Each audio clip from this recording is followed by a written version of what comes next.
কোন মন্দিরে যাচ্ছি, তো ওখানে আজকে সব আসবে, গীতা পাঠ শুনবো। তুমি ফার্স্ট যাচ্ছ? আমি প্রথম যাচ্ছি, গিয়ে দেখি কেমন লাগে। চলো তাহলে, চলো।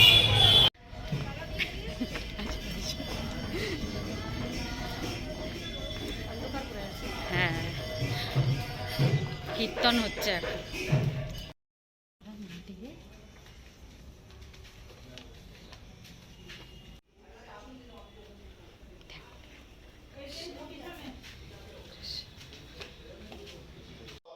শ্রীদীপ গোস্বামী পত্রটি পড়ে তখন মস্তকে ধারণ করছেন, ওকে ওই পত্রটি একটা কাগজ মনে করছেন না, মনে করেন।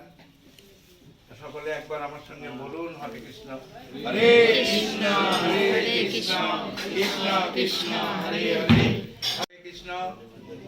আগামী রামচন্দ্র যে শিলানি অযোধ্যায় বলো কোথায় গেল, দাও ওনাদেরকে মাতাজিকে দিয়েছে। মাতাজি 5:30টায় ছবি সাজানো, মন্দিরের ছাদে চলে এসে।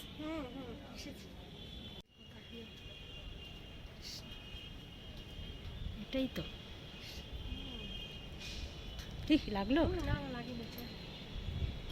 কত রকমের গাছ দেখবে, এই দেখো বেল হয়েছে, দেখো ছোট গাছ, হ্যাঁ কত গাছ।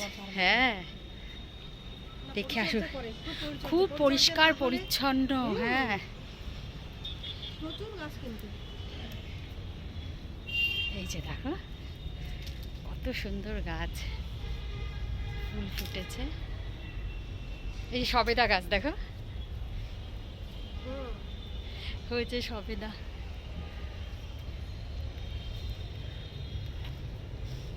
সবেদা গাছ, সুন্দর বলো জায়গাটা, জল জল করে না এখান থেকে। লেবু গাছটা আমি রাখিকে দিয়ে দিয়েছি। তাই আমি লেবু গাছ একটা পুঁতেছি। আর মৌসুমি গাছ আগে দেখিনি কখনো। কোনটা কোনটা? ও তাই, ও নির্জলা উপবাস। কত সুন্দর ফুল।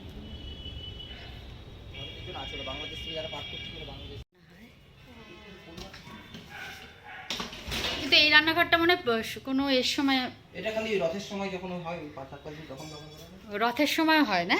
আর খুব রেয়ার।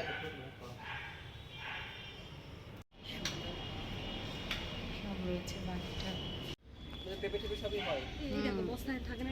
হ্যাঁ বস্তায়, হ্যাঁ বস্তায় রাখলে মনে হয় ভালো। একটা চেরি ফলের গাছ ছিল, ও, চেরি ফল হতো ওর মধ্যে। আর ওখানে একটা করমচার গাছ ছিল, সেই গাছটায় ফল হয়ে একদম পুরো মেঝেটা ইয়ে হয়ে যেত। করমচাগুলো সব পড়ে পড়ে নিচে কালো হয়ে যেত। দেখেছো তুমি কখনো করমচা?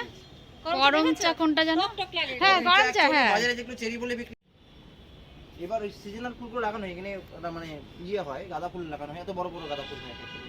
আচ্ছা সূর্যমুখীর গাছ হয় এখানে, ওই ডালিয়া চন্দ্রমল্লিকা বড় বড় হয়। আচ্ছা, এই বছর ওরা ছিল না দেখে লাগানো হয়। আমরা এবার ভোগ খাচ্ছি, ভোগের প্রসাদ।